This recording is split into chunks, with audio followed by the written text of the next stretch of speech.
breaking news.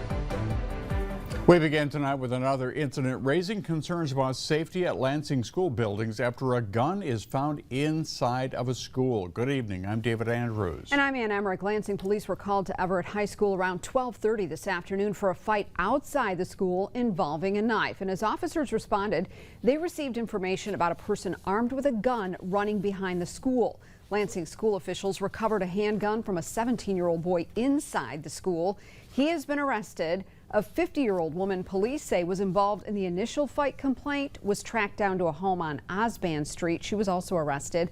Both people are jailed tonight on weapons-related offenses. In response to today's incidents, Everett High School Principal Amy Boyles sent a statement to families, quote, "Please be assured that the Lansing School District is dedicated to providing a safe and secure learning environment for all students and staff.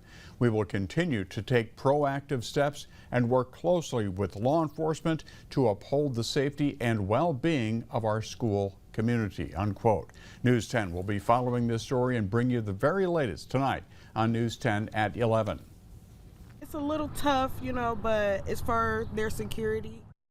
Tough but necessary. That is the attitude among some parents with students at the Dwight Rich School of the Arts tonight. For the first time, their kids had to go through a metal detector to get into school. The public safety measure comes after a disassembled gun was found at Dwight Rich. News 10's Riley Connell walking us through that issue tonight. That's scary, but it's also protecting them. It makes you feel a little better that they are doing that. Dwight Rich School of the Arts parent Megan Finnerty surprised and relieved when she got this letter from her child's principal saying metal detectors and handheld wands would be used at all building entrances after a disassembled pistol was found at the school just days earlier.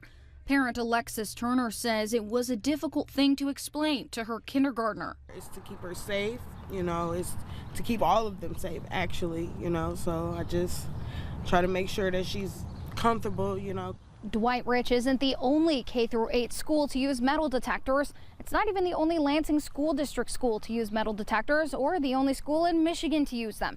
But when you take a look at the numbers on a national level, using this technology in schools is pretty rare.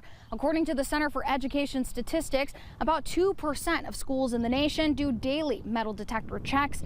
About 4% require their students to wear clear backpacks, and about 6% do random metal detector checks. They shouldn't have to go through that. These are young kids coming up. They're not really, as a kindergartner, they're not thinking about why they have to go through metal detectors, But as threats of violence against schools become more widespread, things like metal detectors have and could become the new normal. Lansing Schools Superintendent Ben Schuldener saying in a letter to families, we must rethink how we look at safety. In Lansing, Riley Connell, News 10. Lansing police took a 12-year-old suspect into custody last week following the discovery of that gun. Because they are a minor, their identity and charges will not be released. Well, it is nice to see some sunshine on this last Tuesday.